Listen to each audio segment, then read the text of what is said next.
All right, Caitlin, if you want to go ahead and take Okay. us away. Yeah. Well, hi, everyone. My name is Caitlin Doobie. I'm the Director of New Student Programs. Thank you for joining us this evening to learn about New Sycamore Orientation. So during this webinar, we're going to inform you a little bit about what the schedule will look like for New Sycamore Orientation. And we also have some folks here who will be at orientation and also kind of prep you for what to expect. So some of our campus partners that we have along with us are our Office of the Registrar, folks from Academic Advising, the Office of Financial Aid, Residential Life, the Accessibility and Advocacy Resource Office, and also folks from New Student Programs to talk about the schedule itself. Um, I know that there's still some folks joining on here, but just some housekeeping things. There is a Q&A on Teams, so if you were to click on that Q&A as we go along, you can enter your questions in there, and we'll have a time at the end where we'll get to some of those questions. Alrighty, so we're just going to go ahead and jump in here. I'm going to hand it off to Grant, who is our Assistant Director of Orientation and Commuter Programming. So take it away, Grant.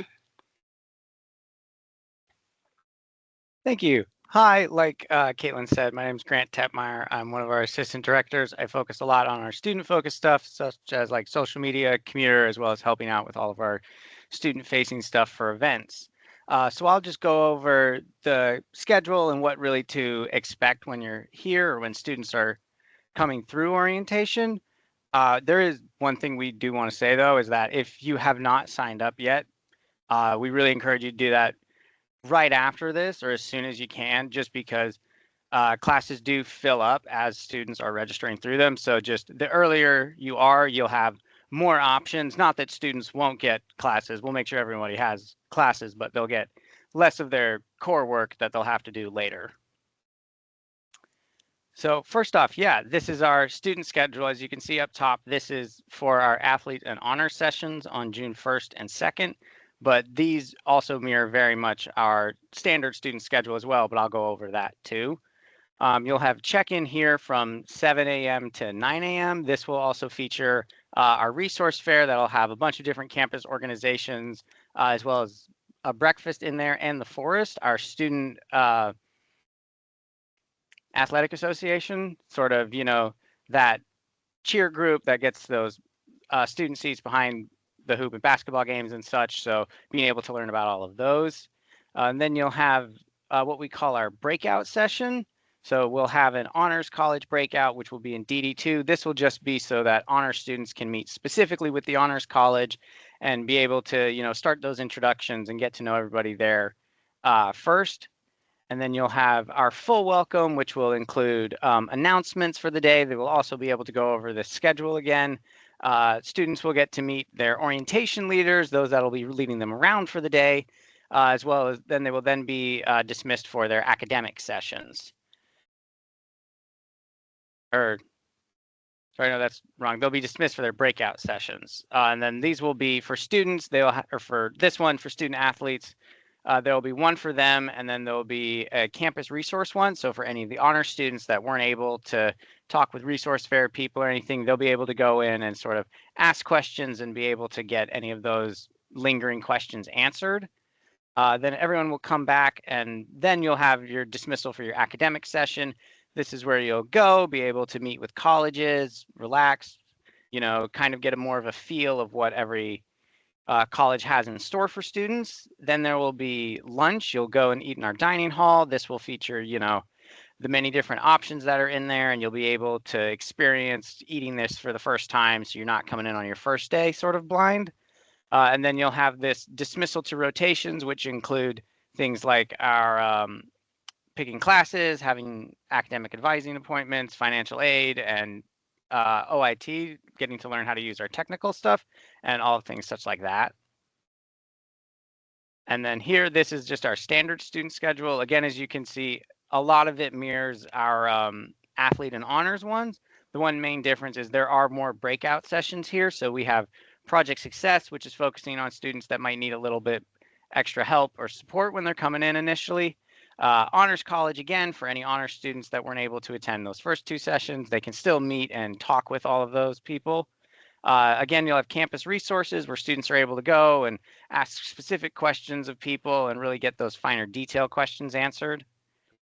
And then again, they'll come back and have this dismissal for their academic sessions, get to meet professors and explore buildings, lunch, and then again, those dismissals for their rotations. And then here, this is our afternoon session. The one big thing about this is when our two groups essentially split. Students will go off and they will do their rotations.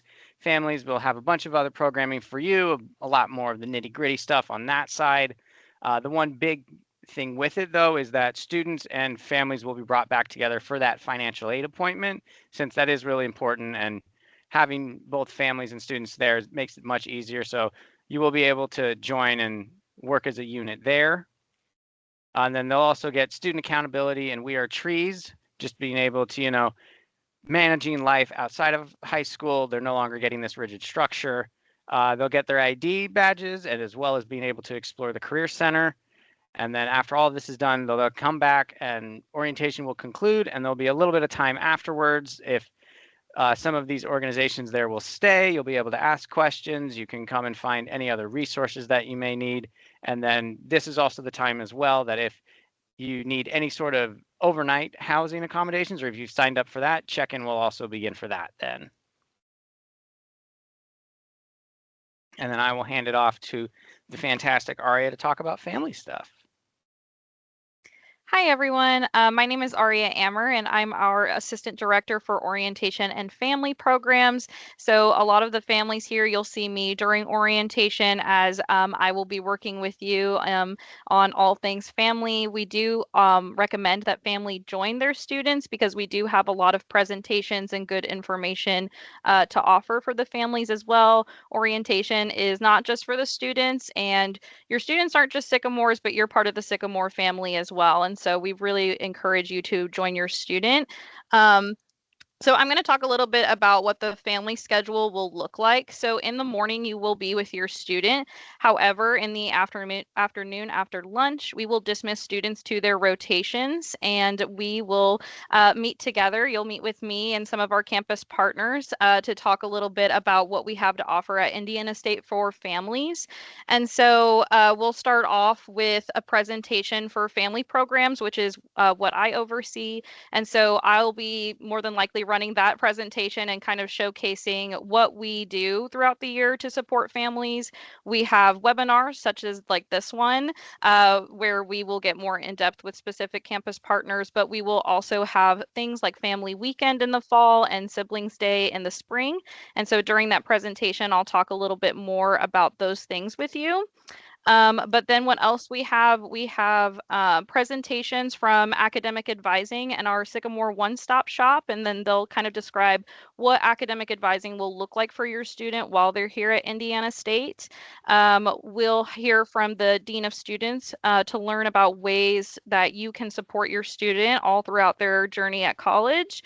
And then we'll also break off into residential life. We'll have a presentation for students who are sort of living on campus. And then Grant will actually host a presentation for our commuter families on what it will look like for their student as a commuter. And then we'll hear from a panel, our campus safety partners, and they will showcase all the ways that we have resources on campus to keep your students safe, but also how to inform your student on how they can follow certain actions to be safe while they're on campus. And so after those presentations, these will all be held in the same location. And then after these presentations, your students will come back from their rotations and meet with you in that same Sycamore Banquet Center. And then after you meet back with your student, once they're all done, we'll have all different kinds of resources available in that space for you. We'll have the Registrar, we'll have admissions available, the Forest, accessibility and advocacy, all kinds of different partners, residential life. They'll all be there to help you answer any questions that you might have even after the day, or help you finish up anything that needs still looking at for your student to make sure they've got all the right documentation, that they're ready to go.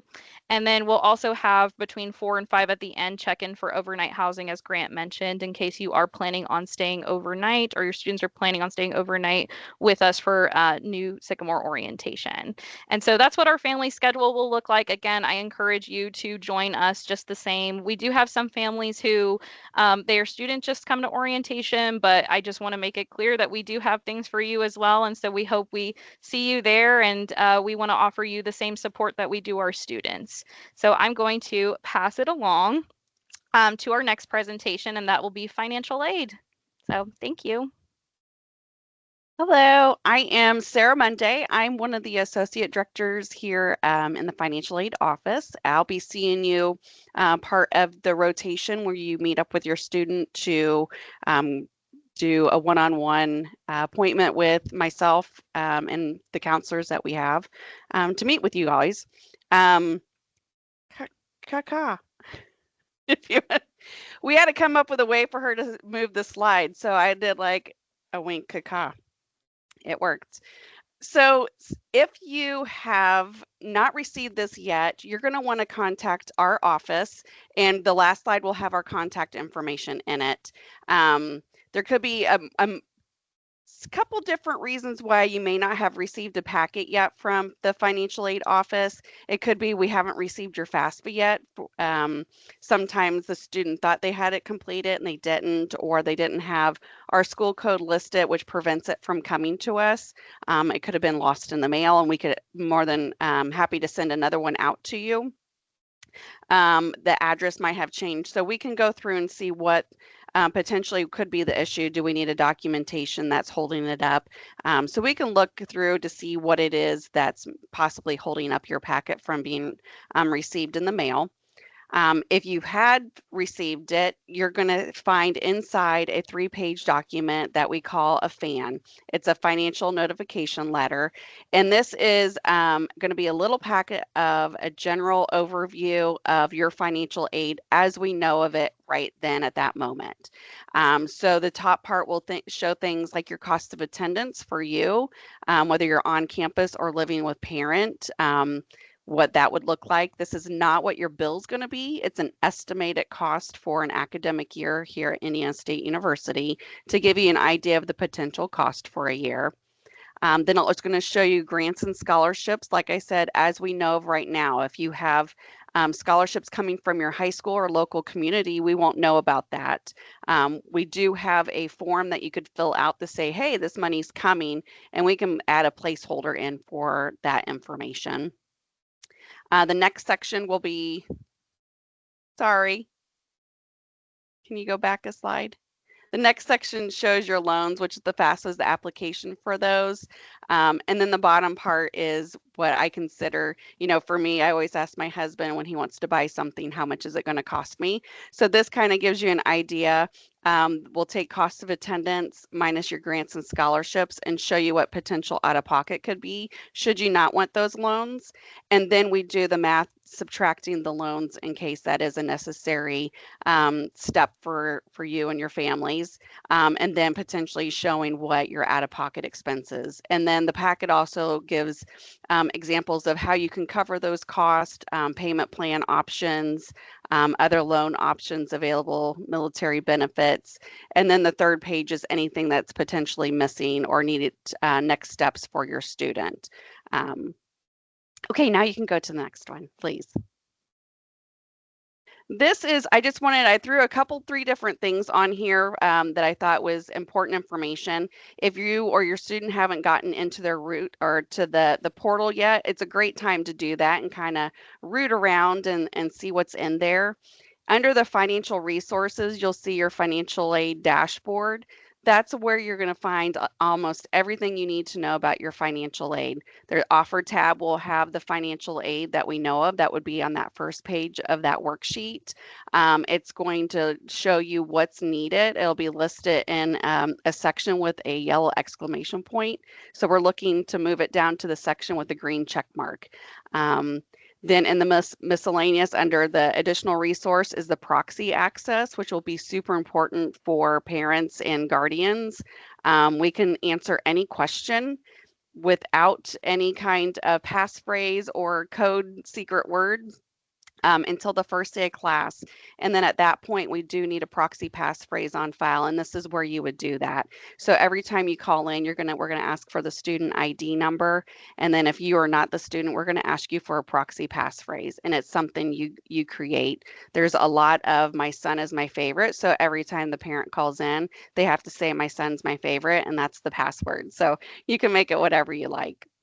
And then also in there, you'll see something called a Sycamore root. That's our intranet. And that's where all of our forms are housed, is on the Sycamore root. There's a financial aid section within there. So those are a couple different areas that are important to kind of play around with. And we're happy to go over that as well. If you ever wanted to call the office, we'll be happy to walk through that with you. Okay, you can move it to the next slide.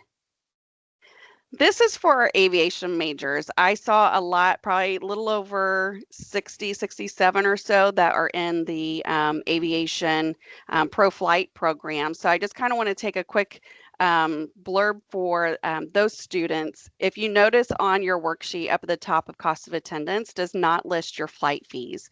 There's a separate process for that for us to add in flight fees for that. We can only do that once a student's enrolled in a course that have flight fees. So there's a workflow. You register for the class.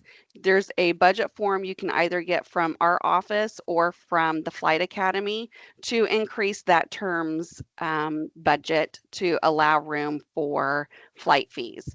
And then we would talk with you about potential ways to pay for those. Typically, it's a Parent Plus or private alternative loan. Some families do use a 529 plan and some other means to do it. And then when the money pays to the bursar, it'll get refunded out, and then you're going to use that money to put on the account out at the Flight Academy. Then you'll rinse and repeat every year. So those are term specifics. Just when you sit down with our counselor during orientation, I write on the top of the worksheet that you'll get at check-in, you'll see aviation written on the top and some extra papers stapled. That will help us guide that conversation, because sometimes we can't see on the name tag what your major is because we're old and need glasses. So that'll give us a way to have that conversation and answer any questions you have about your flight fees. Okay, next one. And this is just our contact information. Like I said, if you have any questions, there's a way on our main financial aid page. If you scroll about the middle way, you'll see our building, and underneath it, it's a way to schedule an appointment. We can do virtual, in person, a day and time where we call you back. You can just walk into our office. We're happy to sit down and speak with you. You can email, you can phone call. So pretty much anything but a message or pigeon can we get in touch with you. So if you have any questions at all, please let us know, and we're happy to help. Thank you. Hi, everyone. I'm Laura Venatti. I'm an associate registrar here. If you want to go to the next slide, you can. We do a lot of things across campus, but the main things that we do that kind of pertain to orientation and kind of your questions during that time. One of the biggest ones will be immunizations. So the state does require that students living on campus or commuter students that are taking on-campus courses have specific immunizations. You can find all the requirements that are there on our website or on the route. Like Sarah said before, there's a lot of information on the route.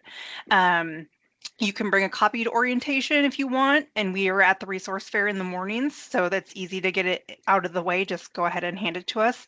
But the easiest way is to get it done beforehand, and you can do that by emailing it to our office, or you can do what's called a self-report through the portal. So like Sarah said before, there's lots of different links within the portal.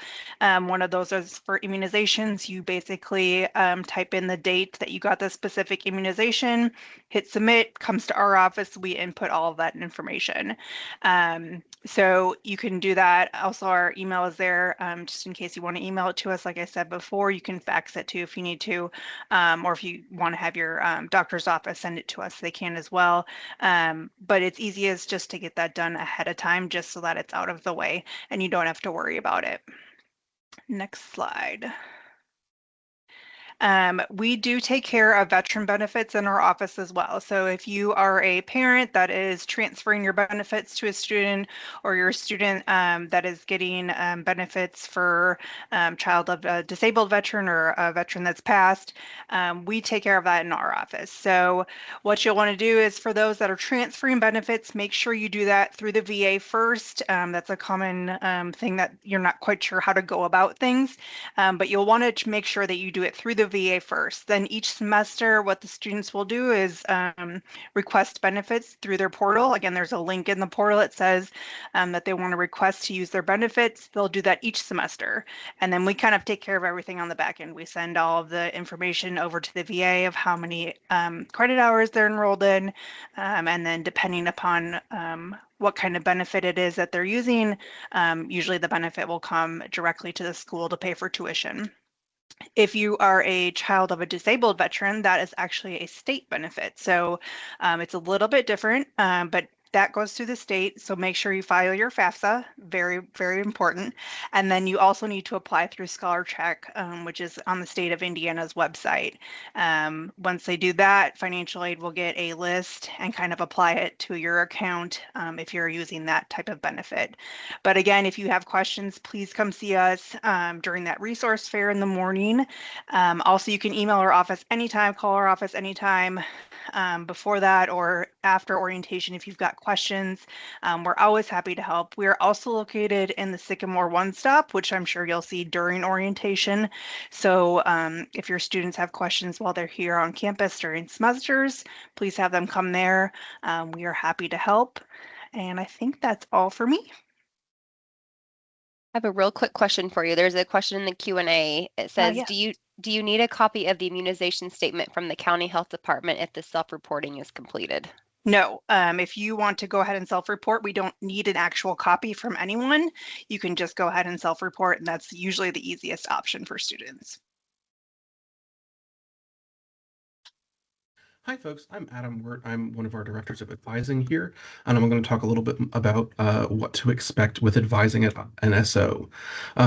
So you'll hear a lot more at some of our breakout sessions. Families will hear more, and students will experience. So while families are hearing about advising and the centralized services that we offer here in Normal Hall, students will be meeting one-on-one with their academic advisor for 40 minutes. We'll talk about their degree program. We'll talk about all of their requirements, talk about what their plan will look like to get them to graduation and register them for classes right then and there.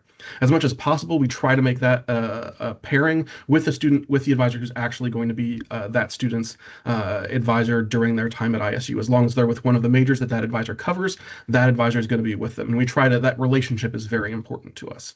I've got a few other things here to mention, which are some of the common issues that come up a lot during NSO. So the first is major confirmation. A lot of students, you know what your major is, and that's wonderful, and that's great. And we want to reflect on that enthusiasm with you. There's also a lot of students who come to college and you're not quite sure what you are interested in. Maybe you pick something on your application, but now you're having second thoughts, or you've got a few things you're wanting to talk about, or you're not sure about. And I want to say that this meeting, one-on-one with an advisor, is definitely the time to bring that up. Don't be shy. That's going to be one of the first things your advisor asks for a student is, what has you interested in this major? Are you thinking about anything else? And if there are any of those things, this is the time to go and discuss that. There's all sorts of things we can do long term to make a graduation work for all sorts of different things with multiple majors and minors, all sorts of things. But if we don't hear about it earlier, it makes it harder for us to sort of have those same pathways to graduate in 4 years. So we'll be talking about those. If there's any questions or uncertainties, bring those up right away. The next couple are about getting credit for things you did in high school or previously here. So first, a lot of folks are doing dual credit courses in high school and are earning those credits, which helps them out a lot in their college career. The big trick for that is that while you would have already sent your high school transcript to ISU, we can't give college level credit based upon a transcript that is a high school transcript. We need to get the transcript from the college or university that granted that credit. And that can be tricky. A lot of high schools are very clear about that. There's one partner institution, but there's a lot of high schools that might partner with multiple schools. So you might have taken 3 different dual credit courses, and one of them might be granted by IB Tech, one by Indiana University, one by Vincennes. We would need a transcript from any and all colleges or universities that granted that credit so that we can give you that credit at the college level here at ISU. It's really important that as much as possible you get on that as soon as those courses are completed and grades are posted. Right about now is the time that a lot of courses are going to be wrapping up and grades are going to be finalized. So as soon as those grades do get finalized and posted, get those transcripts over here, because the best situation is when student comes to NSO, they get with their advisor, we see all that credit, and bam, we know exactly what to get them in. All that credit enables them. A lot of those courses might be prerequisites for future things that they need. And if the credit's here, bam, we get you straight into what you need right away. And that makes for a really smooth experience. If it's a thing where there's a bump along the road and you just know what it is, but the transcript's not here yet, or there was some delay or problem, ask us and we'll talk and help with some of that. But it does mean that it may limit the courses we're going to enable you to register for right then and there. We might need to follow up with you through the rest of the summer to adjust things as we get transcripts. AP credit is another way that a lot of students earn college level credit when they're in high school. As a reminder for folks who might have taken AP classes or families, the AP class itself doesn't get you credit. You have to then take the AP test and earn at least a 3 on that test. And then we have to get those test scores from the College Board.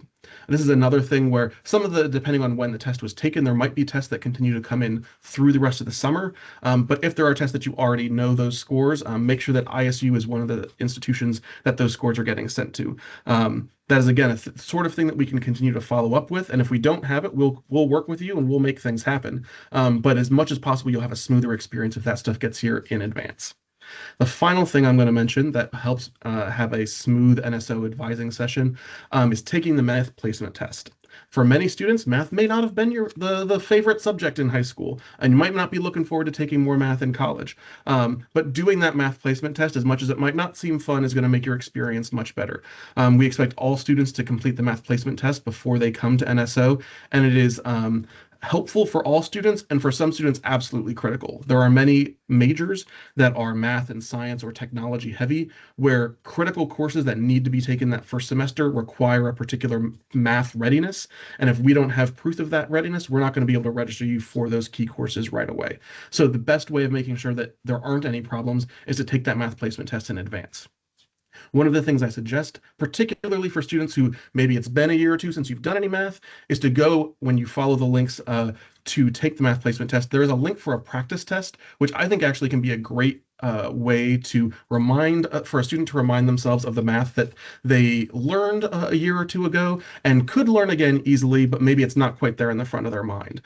We want to make sure that the result of that test is an accurate barometer of a student's math ability for when they get to ISU, and taking that practice test can be a great way of helping make sure. Now, if math is just really a struggle and a student scores low, we've got remedial math options. We'll take care of that. We can make that work for any program. But what is very important is that we have a math placement test score absolutely done before a student gets to NSO. And it's a thing to take seriously. There have been times where a student was on their way and in the car, they took the math placement test. It's hard to do math in a moving car, I will tell you. That's all from me. So we'll move on to the next person. Well, that is me. Good evening, everyone. My name is Jason Johnson. I serve as the Executive Director of Residential Life. And what are we doing? We're cacaing if we need to go to the next slide. Great, excellent. There we go. So at orientation, there'll be multiple opportunities to engage with us. We're there in the morning, right in the same space as when you're registering, or not registering, but checking in for orientation. We've got a table there with our folks that can look up any sort of questions you might have.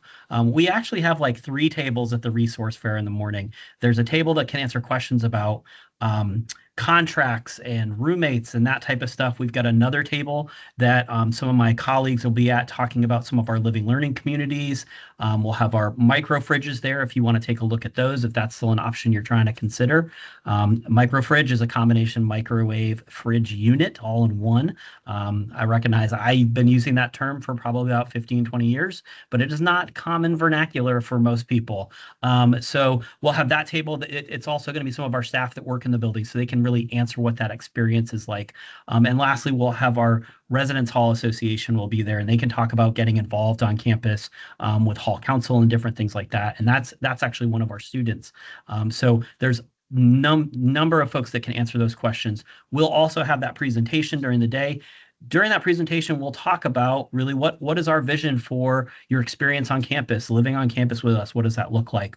We'll talk about parents and families as partners, kind of how we like to partner with you all to make the student experience. Because sometimes living with someone else, this might be the first time that a student is living with a roommate, and what that experience is like. We'll talk about how we go about supporting students from our 24/7 on-call system, whether that's a maintenance issue to someone that's depressed, and how we navigate that. We'll also talk about what the housing process is and options that are available there with our living learning communities and different communities if you haven't done that yet. We'll talk about our meal plan options because the students select that as part of filling out the housing contract. We'll also talk about move-in dates and what that process is going to look like, and so everybody knows exactly what that's going to be. We'll also talk about our important housing dates. Like this Saturday, we are approaching move out. All of our students have to move out unless they're living with us this summer, maybe taking classes or working on campus. Those last 4 options, if you check out our website, we've actually got specific pages for that. So a lot of that information is there. You can actually see our 3D virtual tours that are representative of our spaces on campus. There's just a lot of information on our website. We just rebuilt the whole thing within the past year. I know because I was the one that rebuilt it. So that's what we've got there. All right, let's flip to the next page here. The things, though, that are the most important over the next little bit here is, first off, if you're coming here as a student, or your student is coming here, there is a university housing policy which really says that students are required to live on campus their first year, and that is because that first year is such a transition period. It's also it's a big wake-up call. Classes are a little bit different. The academic standards might feel a little higher than maybe what they had or are having in high school. And so we really want those students to live on campus with us because we know we've got some systems on campus that can help support them and help them be successful. And whether that be, especially if there's a moment of crisis, we've got those support systems here. So students are required to live on campus unless their permanent address, their home, is within 60 miles of campus. So in that case, students can live at home where they've got that support system.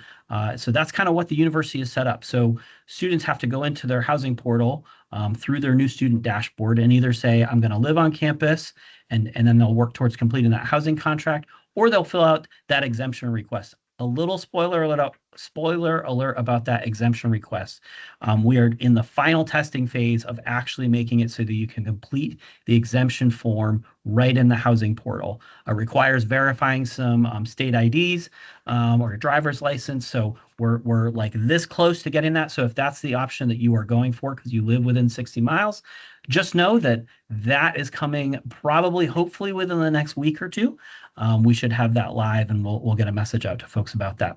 But if students are completing a housing contract, they can do that in their housing portal now. Once they select a community and tell us they're interested in a community, and we verify that they're eligible for that community, I'll say every year I get an art major that wants to live in our aviation community. And while I love your love of planes and flying, that's not what that community is really meant for. It's meant for those folks that are in that aviation major, whether it be pro flight or aviation management, because we actually put you in one of the courses together as well.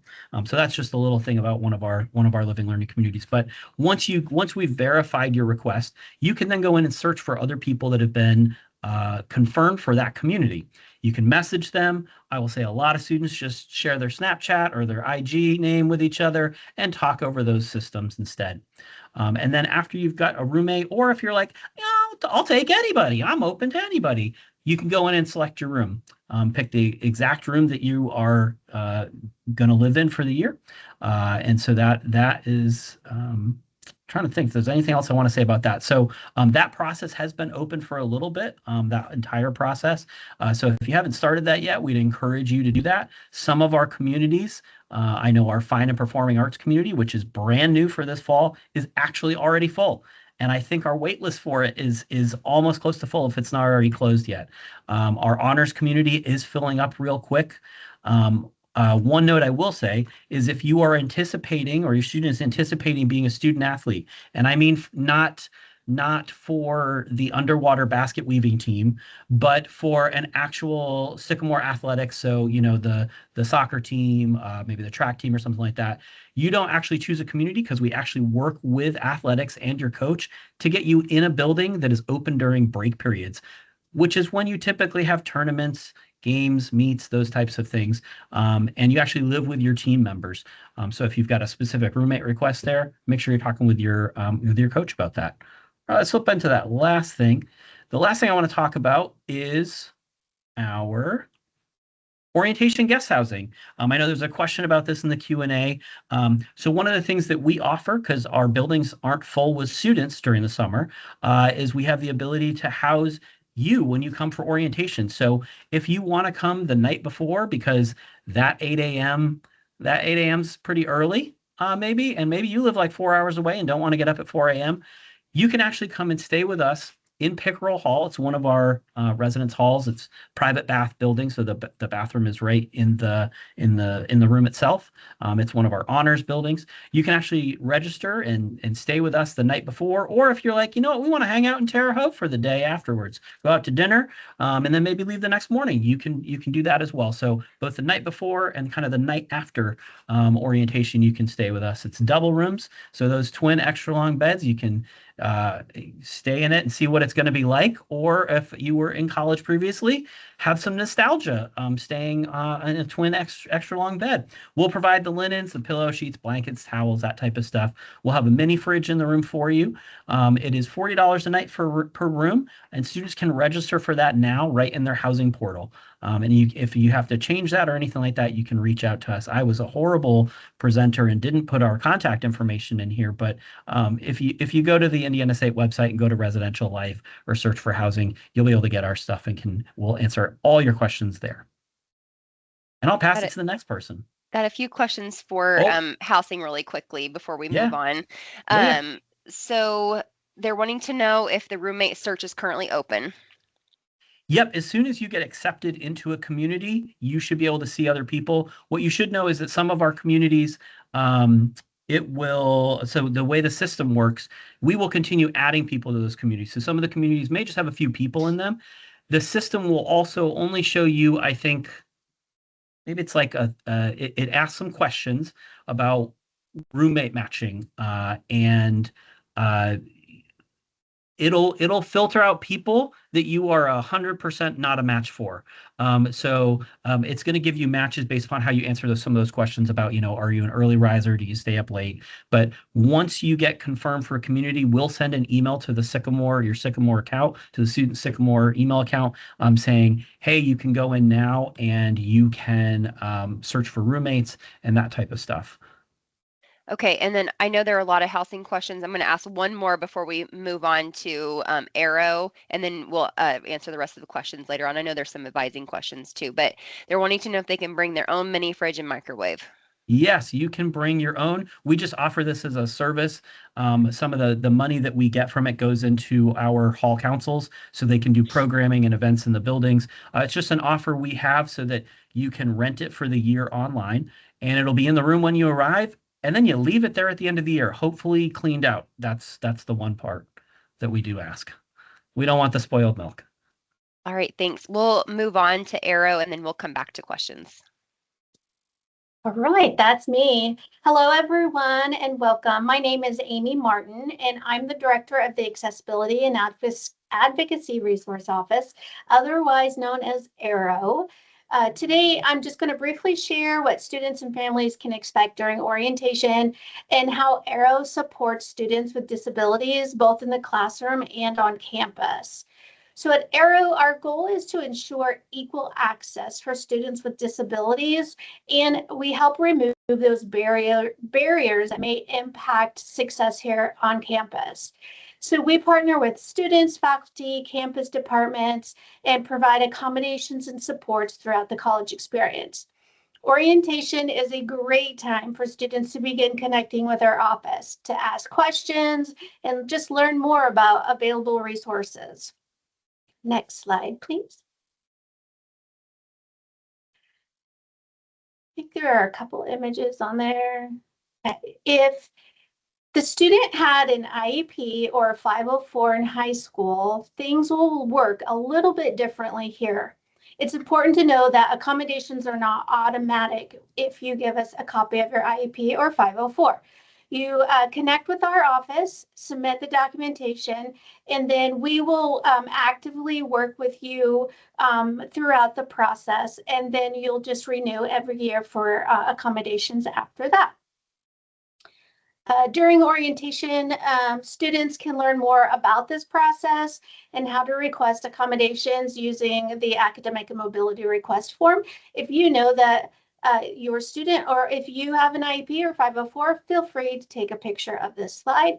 That QR code will take you right to our request form. Next slide, please.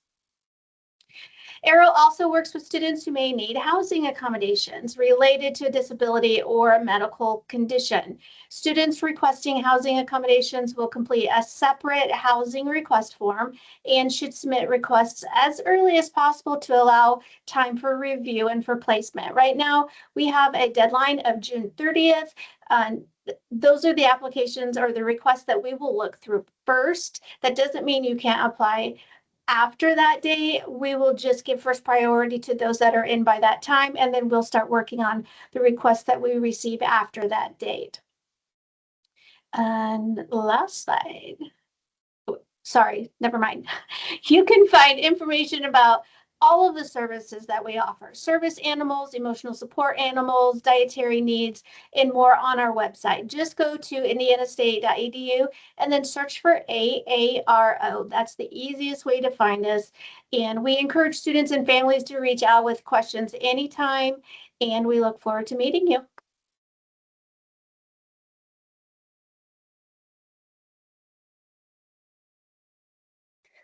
All right.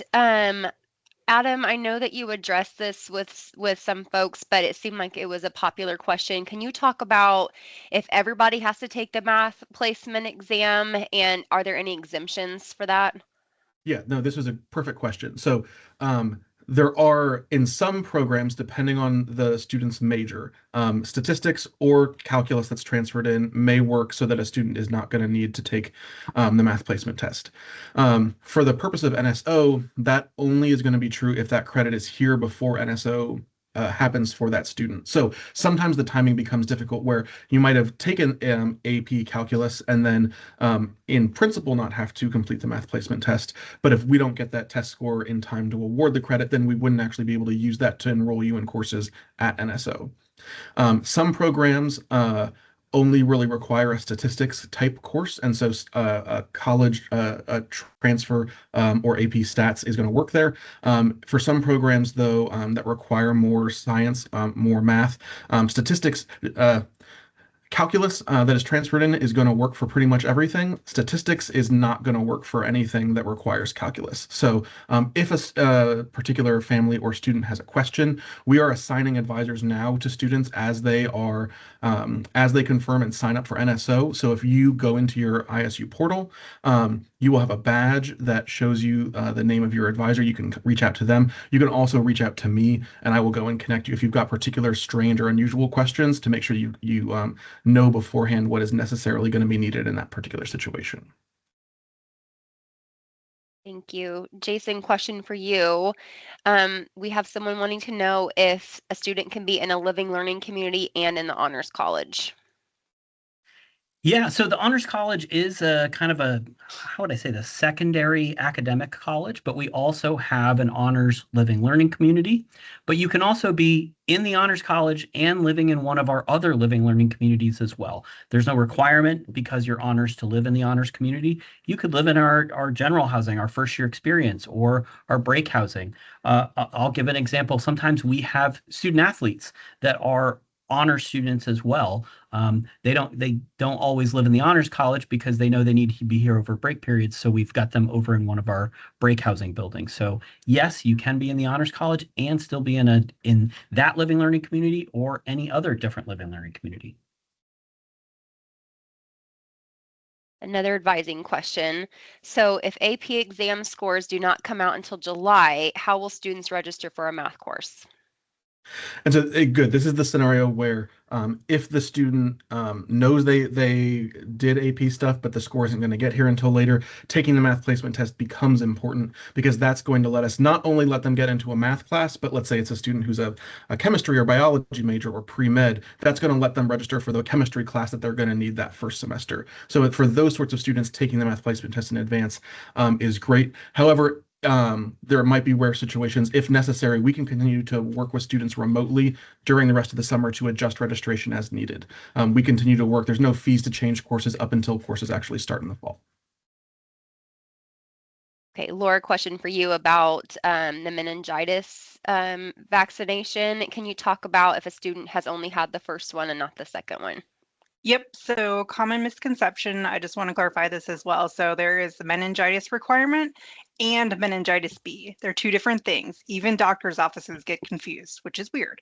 But the meningitis B is a 2-dose series. So as long as they have their first dose done by the time move-in day and when they get here, that's completely fine. They don't have to have that second dose done until next year to be able to register. We won't place any holds on their account because there is a waiting time in between doses, and we understand that. So just make sure they get their first dose done.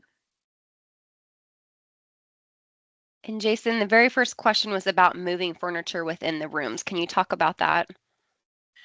Yeah. And I know there was another question about what's included in the rooms. And if you look at the Q&A, I did post a link to our buildings page on our website. We've got a list of everything that's included. I'll just run through it real quick. Desk and a chair, a twin XL bed, a chest of drawers, some sort of window covering, whether it be shades or blinds or curtains. And then there's usually some sort of closet or wardrobe. Sometimes it's built in, sometimes it's a unit we've put in. And you are welcome, students are welcome to move that around as much as they'd like.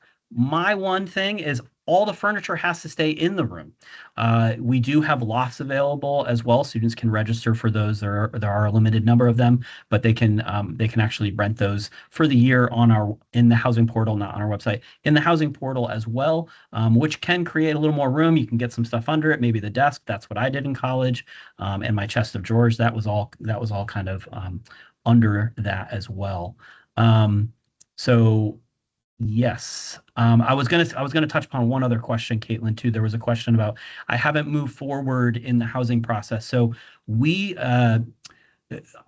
one of the ways that we use to find out whether folks are serious about coming to Indiana State is making sure that they are enrolled in a orientation session. So once we see that date populate on our side, then we will review your community and move you forward and notify you of what the next steps are with that. If you're doing an online orientation or something, you can certainly reach out to us, and we don't necessarily get a date for you, but we'll confirm that with new student programs, and then we will get you moving forward in our process. But right now we're doing that a couple times a week. We're looking at the new housing contracts that have come in, and we're moving folks forward to the next steps.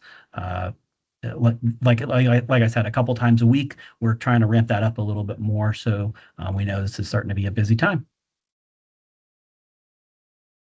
There's a question on here about how orientation will work for students who are in Project Success. So Project Success students will attend New Sycamore Orientation just like every other student. We will have a specific breakout session specifically for students in Project Success. So you'll get to hear from folks who like the staff and faculty who are involved in Project Success. And then we also have an additional thing for Project Success, which is Bridge Week. And I don't know if maybe Kelly or Adam, if you want to speak about Bridge Week and what that offers for students. Sure. So Bridge Week is an option for students for a number of programs, particularly Project Success here, where students get a chance to come to campus a week earlier. They get a chance to move into their dorms to get a little bit more acclimated to campus before classes start. For the general student experience, it can be kind of a whirlwind, and this is designed to give students a little bit of a more graceful transition period. During the day, they'll do some programming that's designed to help them build relationships with each other, build relationships with some staff members, and also learn about how to make that transition from high school to college successfully. The evenings will have some fun activities. So it is a programmed week. It is not just a come to town and hang out, but it is a great opportunity that many students end up meeting their best friends during college during Bridge Week. Sign up for that, I believe, is on a student's admitted student portal. Caitlin will correct me if that's wrong. Yes, it's in the new student dashboard. New student. Yep, so students will need to have registered for New Sycamore Orientation first, and then if you're interested in Bridge Week, you'll have the option to sign up for that in your new student dashboard as well.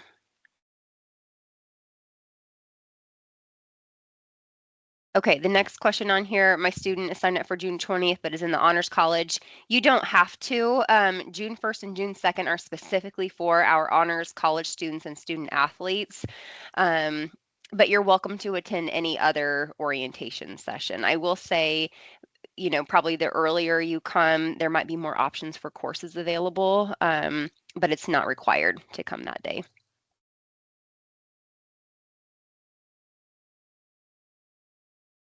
There's a question about if you're a student athlete and staying in student athlete housing. Jason, do you want to answer that? Yeah, can you let me know the specific question? It says, if you want to join a sport, do you have to stay in team housing? Most of the time, the coaches prefer that. We have had some that have lived in the Honors College. Where that gets a little tricky is those times when classes are not in session, so Thanksgiving break, winter break, and spring break. And if your team is required to be here, it's just dependent upon whether we've got an empty room in one of our break housing buildings. And if we can get you in there. It's not a guarantee that we would have that housing. And I know the coaches like folks living together because it's starting to build some of that throughout the year, continue to build that team bond and that cohesion outside of the sport realm. But we have had student athletes that have lived elsewhere on campus.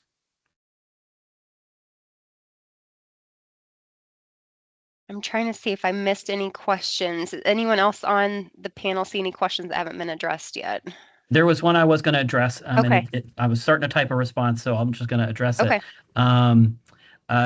Someone was asking when they're going in and choosing their housing assignment. Sometimes you see bed A and bed B. We do not have a paint stripe down the middle of the room, and this side is the A and this side is the B. It's really just so we can designate that there's two beds in that room. So that's all that it's doing. It's not that it's the left half of the room or the window side of the room or anything like that. It's just so we can we have to have them in individual unique identifiers for the room. So that's what that does. There is a question about bills.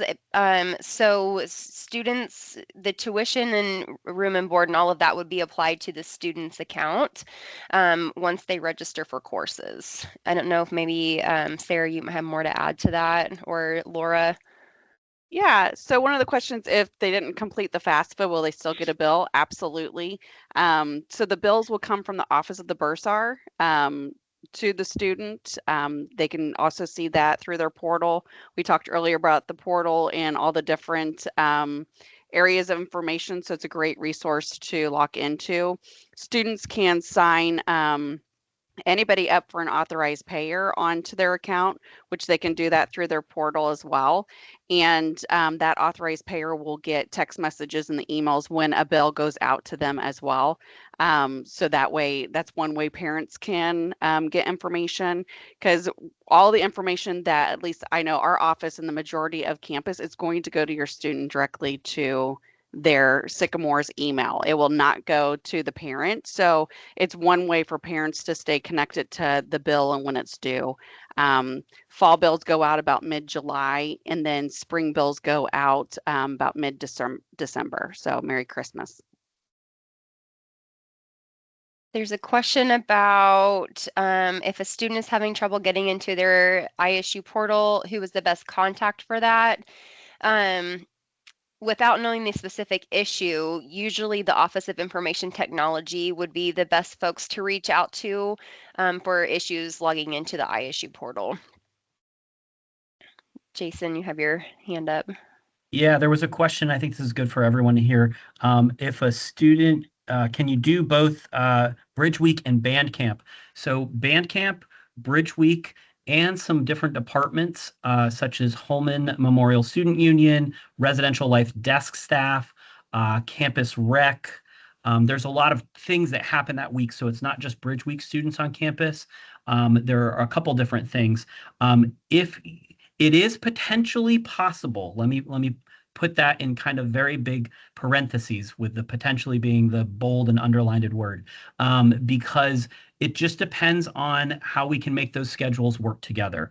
So if you have questions about that, certainly reach out. One of the things that we try to do as Residential Life, because a lot of these people, most of these students live with us, we've tried to compile those lists and try to find those conflicts ahead of time so that the program coordinators of those various things, whether it be the band director and then Steph Piercy with Bridge Week, can talk about it and say, can we make this happen, or do we really need the student to kind of pick? It just kind of depends on what's going on and what the conflict is between those two things. So I did want to address that, and that would be for a very busy week. I'm just going to be honest. Marching band tryouts and all the sessions that they do in Bridge Week, you're probably going to be exhausted before you even get to the first day of class. So I'd recommend just picking one thing, but I would also say have your student or students are on this call, please check, because some offices are doing training that week so that they can be fully operational by the first week of classes. So I just wanted to make sure I got that, answered that question in here, because I think it's great for everyone to hear. I've also seen, Jason, a couple questions related to getting a tour during orientation for dorms. So we don't have specific time built in for housing tours during New Sycamore orientation, but we do offer housing tours during our daily campus visits. So if you were interested in doing that, we could certainly set that up during a daily campus visit. We are approaching the end of our time, but there is one more question. Let me see if I can find it. It was about scholarships. I want to see if we could maybe address that really quickly, Sarah. So the question is, who to contact about, who would be an appropriate contact to ask about certain scholarship applications, specifically when those will be or already have been awarded? Yeah, so scholarships, they're finishing up. They're going to be sending out emails if they haven't started doing that already this week. Students can also log back into the branch to see if anything's been awarded and if they're waiting for an acceptance or a thank you or something on the student's part. They do outreach to the students through email. They also do a second round of text messages to the students that were selected. So they are starting to put those in the branch and sending out emails. And then, like I said, they'll do a second round if they haven't heard from students who need to do an extra step. So have your student log in. If they're not for sure what they're looking for, give us a call or shoot an email out, and we're happy to look on your student's behalf for you. All right. Thank you, everyone, for joining us. If you have additional questions, you're welcome to email our orientation@indstate.edu email address, and we can always get that out to the correct person and get that question answered for you. Ari, if you want to go back to the other slide, the satisfaction survey, if you all just want to take a moment to complete this for us, we will also be sending out an email with a link to complete this with a recording of our webinar today, so you'll have access to that. So thank you all for joining us today. Thank you, panelists, for joining us. I feel like this was really helpful, and I hope that everyone found this beneficial. And we'll see you orientation. Bye, everyone.